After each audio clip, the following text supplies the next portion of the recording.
Hey, Shalom. First, I'd like to give all praise, honor, and glory to Yahweh, Bahashim, Yahweh Shah, Bahashim, Kwakadash.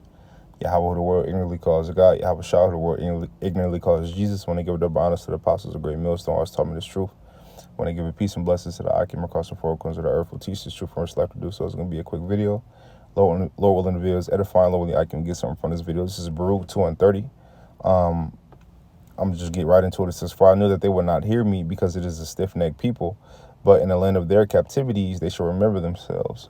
And this is further identifying who it's talking about. It's talking about Jake. It's talking about the true biblical Israelites, right? So-called blacks, so-called Native Americans, so-called Latinos, right?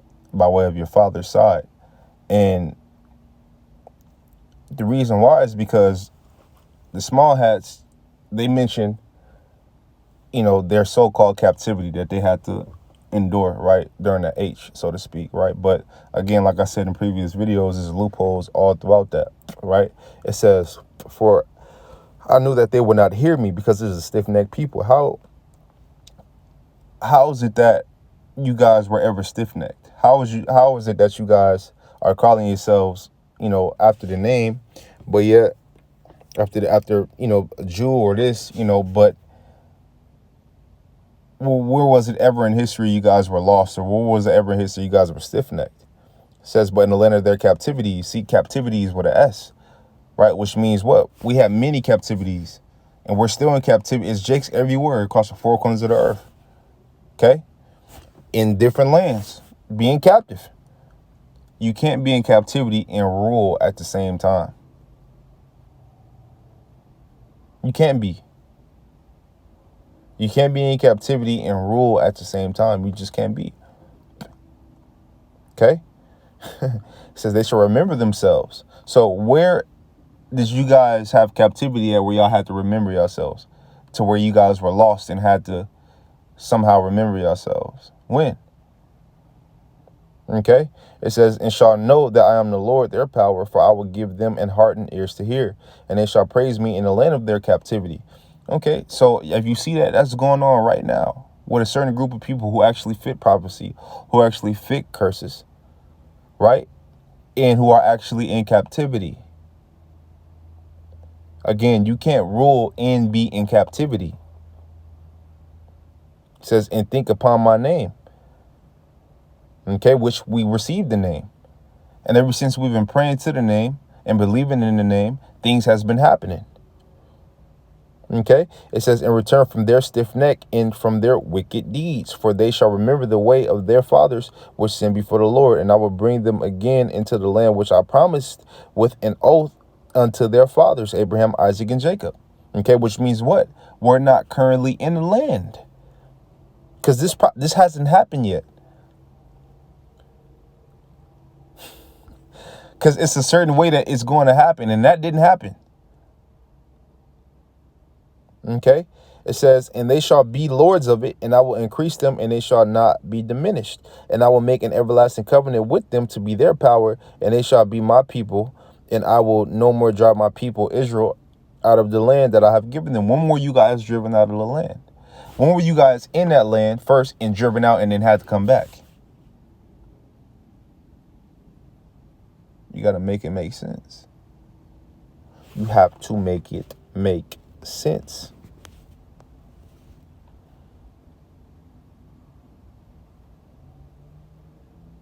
Okay, you guys don't, man, come on, man. You guys don't really, matter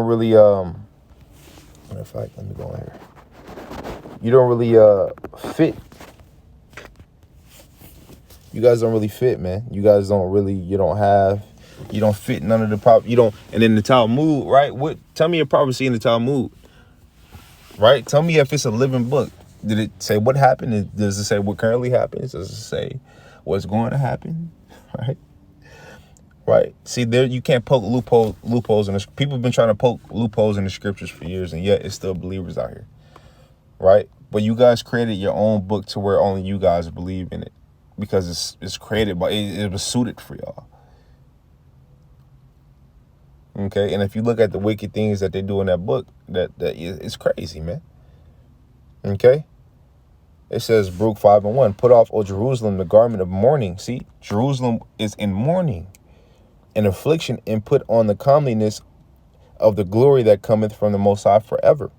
Cast about thee a double garment of righteousness, which cometh from the Most High, and set a diadem on thine head of glory of the everlasting. See, a diadem is a crown. Okay, it says, for the Most High will show thy brightness unto every country under heaven. Go down, it says, for they departed from thee on foot, and were led away of their enemies, but the Most High bringeth them unto thee, exalted with glory as children of the kingdom. For the Most High hath appointed that every high hill and banks of long continuance should be cast down, and valleys filled up, to make even the ground, that Israel may go safely in the glory of the Most High. Moreover, even the woods and every sweet smelling tree shall overshadow Israel by the commandment of the Most High. Is that going on right now? Do you guys, is that land purified and beautified, and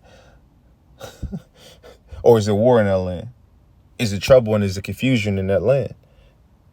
It says, for the Most High shall lead Israel with joy in the light of his glory, with mercy and righteousness that cometh from him. Okay, so these things hasn't happened yet. You guys are not, even when you go to Isaiah 60, it tells you that when the true people are in the land, there should be no more war in the land.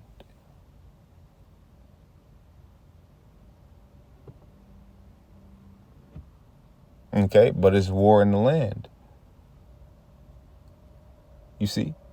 So yeah, man, you people got a lot of questions to answer, man. You know, you people got a lot of questions to answer. And if people do got questions, right, that you want us to answer, we can answer them. Right? Because we're not going off of our opinions, we're going off of facts. And according to biblical prophecy and according to the Bible, the so-called black man, so-called Native American man, so-called Mexican man are the true biblical Israelites. Period. Okay? So with that, man, Lord, one of the videos edifying, Lord, when I give God something from this video, I want to give all praise, honor, and glory to Yahweh, Bahashim Yahweh Shah, Bahashim Makakadash. I want to tell you, brothers, keep pushing on to the next. Shalom.